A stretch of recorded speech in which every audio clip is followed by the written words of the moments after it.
Jason Douglas, no shame in that defeat. Coming up, we'll see one of amateur boxing's most exciting fighters, Mario Kindelan of Cuba. For a busy day at CBC Sports, the World Amateur Boxing Championships continue in Bangkok. The World Aquatic Championships are going on in Barcelona, a memorable event for Canadian divers who've won gold there. Our coverage of the Canadian Track and Field Championships continues from Victoria. Don Whitman, Mike Smith, and Mark Conley are there. And later tonight, the Argos are in Calgary to face the Stampeders in the CFL on CBC. And in Bangkok, it's the lightweight gold medal final now. Mario Kindelan of Cuba in the blue against Pichai Sayotha of Thailand in the red. Kindelan, the two-time world champion, gold medalist in the Sydney Olympics. He's a charismatic southpaw. He can bring the crowd to its feet.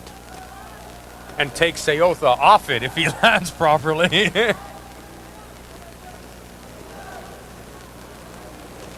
The whole program, the whole Cuban program is probably going to surround Kindelan now. He's truly one of the leaders on the team, not only in his work ethic, but in his style and in his skills in the ring as well. And I'll tell you what, based on what the Cubans have done so far here, in the tournament, there's going to have to be a complete restructuring that's going on in Cuba, because by their standards, the number of people, they've only put 4 people into the finals. When you consider that at the last World Championships, they won 7 gold medals. So the bar that the Cubans have set for themselves has been greatly underachieved in this World Championship. Yeah, Cuba suffered a few upsets in Bangkok. Biggest of them, the Olympic and now former world champion Guillermo Rigondeaux lost his first fight to Agassi Mammadov of Azerbaijan.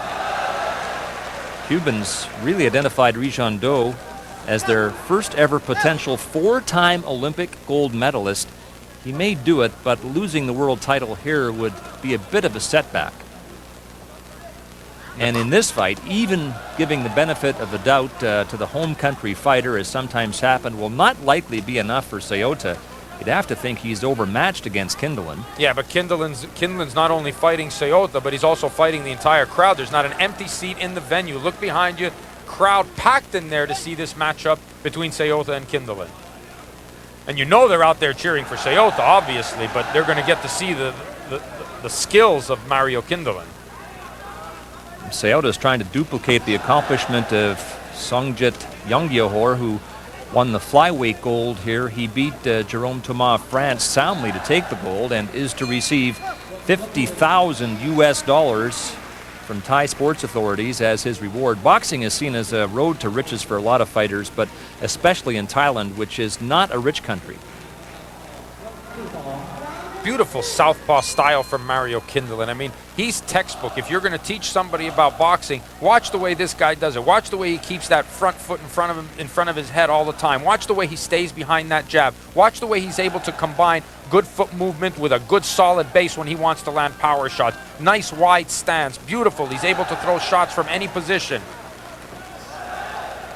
At an 8-7 lead after round 1, he's got the only scoring shot. Well, now there's one for the Thai fighter, Sayotha, early in round number 2, and it's still a 1-point gap. Fast hands by Kindelan. You've got to know that Sayotha is drawing from the crowd that's there cheering him on to keep the fight this close, because skill for skill, it's hard to see where he's able to stay with 8 punches landed on Kindelan, but skill for skill, Kindelan just has it over him. I mean, he's able to put his shots together. And like I was saying earlier, you know, when he doesn't take a long time resetting either. He gets right back to work. Boom. He sets, lets his hands go, breaks, starts again right away. We saw Kindelan win the gold in the '99 Pan Am Games in Winnipeg. He beat Canada's Dana Laframboise 2-1 in the final. That's when bouts were being scored a whole lot more conservatively. Oh, yeah, boy, it was you'd throw 100 punches in the hopes of getting one. Or actually, they didn't throw any because they were scared to open themselves up for give away one scoring blow, which was almost an insurmountable lead. Kindelan picking his shots now, and he's opened up a 4-point lead. Beautiful. You see the way he gets his body leaning forward, but watch, if you'll notice, if we get a wider shot on this, you'll see that his lead foot, even when he bends forward, is way out in front of him, so he can reach his opponent easily without having to step in. Nice wide stance. I love watching Kindelan box. I mean, he's textbook. He's a cousin of Orestes Kindelan, Cuba's all-time home run leader. Boxing and baseball are the sports of choice in Cuba, so the Kindelans have got them covered. Geez, I should have been a Cuban. My chosen sports as well. A 4-point lead for Mario Kindelan. Sorry, Is Mario Kindelan up by 4 as round 3 begins in this lightweight gold medal final. It's Kindelan in the blue against Pichai Sayotha of Thailand. Sayotha with the crowd on his side, but the skills of Mario Kindelan proving a bit too much for him in the second round, to be sure. And you know this is the kind of lead that Kindelan adores, boy. Get a little lead, sit on it, and then make the opponent come at you and counterpunch him to death. 3 Cubans fought for gold last week. 2 of them won. Blanche Solis at